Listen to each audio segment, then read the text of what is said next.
Hello mga ka-great, kagaya po na sinabi ko katatapos lang po namin mag-usap ni Mayor Danao, tinawagan niya po ako at binabalita nga niya ng LGU ng Nara Palawan ay bumibili na po ng palay. Now, kaya po ako nag-vlog ulit kasi sa pagkakaalam ko nga po ang PhilMec at ang RCEP ay marami pong nabigyan ng mga gilingan sa buong Pilipinas at mga dryer. Ang tanong, sino-sino po, kayo po ba nakakaranas po ba dyan sa inyo ng mga LGU na namimili po sila ng palay ng mga farmer sa kasagsagan, sa kamurahan ng palay, ay namili po ba ang LGU ninyo dyan? Kasi po sa amin sa bayan ng Nara, ay namili ang LGU sa abot ng kanilang makakaya ng kanilang pondo. Kaya nga po ang pakiusap po natin ngayon sa national government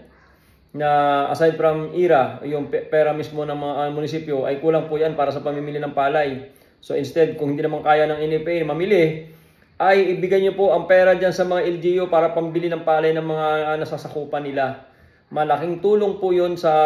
mga farmer kasi sa oras na hindi po nagpapangsyon yung NFA kasi kulang ng bodega or wala silang capacity na mamili dahil wala po silang dryer, wala silang gilingan,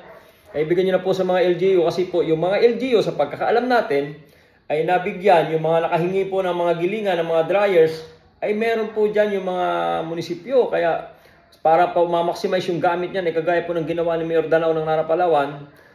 na namili po sila ng palay, tapos yung palay ay ginigiling at yung nagiling na palay na naging bigas na XQ, ang ganda ng quality dahil magandang klase raw yung gilingan, ay binibenta naman sa iba-ibang munisipyo na wala naman masyadong palay. So kung ganun ang gagawin natin sa buong Pilipinas, ang laking tulong po yan sa mga farmer.